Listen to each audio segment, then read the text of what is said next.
merelakan yang Tuhan Yesus perintahkan. Injil Matius pasal yang kelima, ayat yang ke-39 sampai yang ke-44. Tuhan Yesus berkata, "Tetapi aku berkata kepadamu, janganlah kamu melawan orang yang berbuat jahat kepadamu, melainkan siapapun yang menampar pipi kananmu, berilah juga kepadanya pipi kirimu. Dan kepada orang yang hendak mengadukan engkau karena mengingini bajumu, serahkanlah juga jubahmu. Dan siapapun yang memaksa engkau berjalan sejauh 1 mil, berjalanlah bersama dia sejauh 2 mil. Berilah kepada orang yang meminta kepadamu, dan jangan menolak orang yang mau meminjam daripadamu. Kamu telah mendengar firman, kasihilah sesamamu manusia, dan bencilah musuhmu. Tetapi aku berkata kepadamu, kasihilah musuhmu, dan berdoalah bagi mereka yang menganiaya kamu." Manusia diciptakan oleh Tuhan Yesus untuk melakukan kehendaknya, bukan untuk mempertahankan kehendak diri sendiri atau keinginan diri sendiri. Jika manusia takut kehilangan hal-hal jasmani yang dimilikinya, termasuk hartanya, bahkan nyawanya, bukan karena melakukan kehendak Tuhan Yesus, maka manusia kehilangan tujuan hidupnya. Kenapa dilahirkan ke dunia?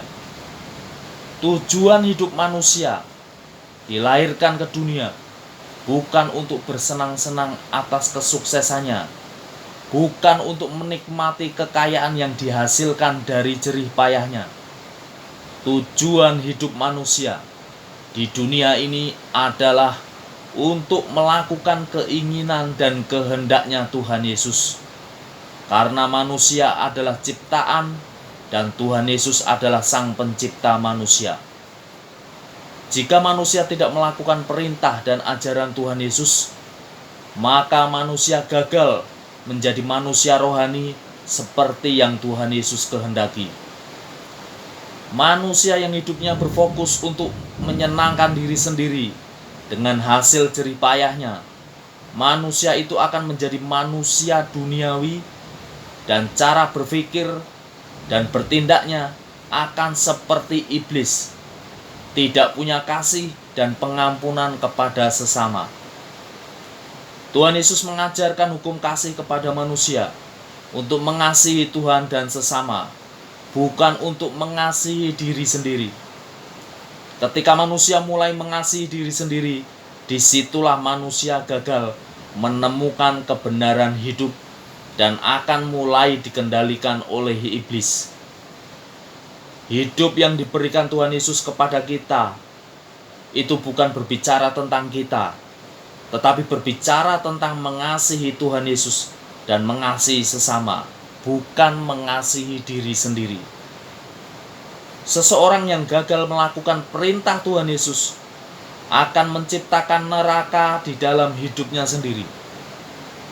Untuk mengikuti Tuhan Yesus, kita harus bisa merelakan apa yang Tuhan Yesus suruh kepada kita, bukan mempertahankan apa yang kita miliki dan kita sukai. Segala sesuatu yang kita punya itu milik Tuhan Yesus, termasuk nyawa kita. Jika kita takut kehilangan harta kekayaan kita karena harus memberi dan mengasihi orang lain yang membutuhkan, berarti kita seperti pemuda yang kaya yang takut kehilangan hartanya karena disuruh menjual dan membagi-bagikan kekayaannya kepada orang-orang miskin. Ketika Tuhan Yesus memerintahkan orang muda yang kaya di dalam kitab Injil yang diajarkannya. Itulah Tuhan Yesus mengatakan orang kaya sukar masuk surga karena merasa memiliki kekayaannya sendiri. Padahal Tuhan Yesuslah yang memiliki nyawa orang-orang yang kaya itu. Sadar dan bertobatlah jika kita masih belum bisa merelakan apa yang Tuhan Yesus berikan dalam hidup kita untuk menyenangkan Tuhan Yesus dan sesama. Orang yang bahagia di bumi adalah orang yang bisa merelakan apa yang dimilikinya untuk menyenangkan Tuhan Yesus dan sesama, untuk tujuan kekekalannya sendiri di surga. Orang yang bahagia adalah orang yang percaya dan melakukan ajaran dan perintah Tuhan Yesus, yang membuat orang tidak terikat dengan hal-hal jasmani yang bersifat sementara dan yang tidak bisa dibawa mati. Merelakan dan melepaskan apa yang Tuhan Yesus katakan dan perintahkan, itulah tingkat kehidupan rohani yang paling tinggi dan menyenangkan hati Tuhan Yesus. Tuhan Yesus memberkati kita semua dimanapun kita berada.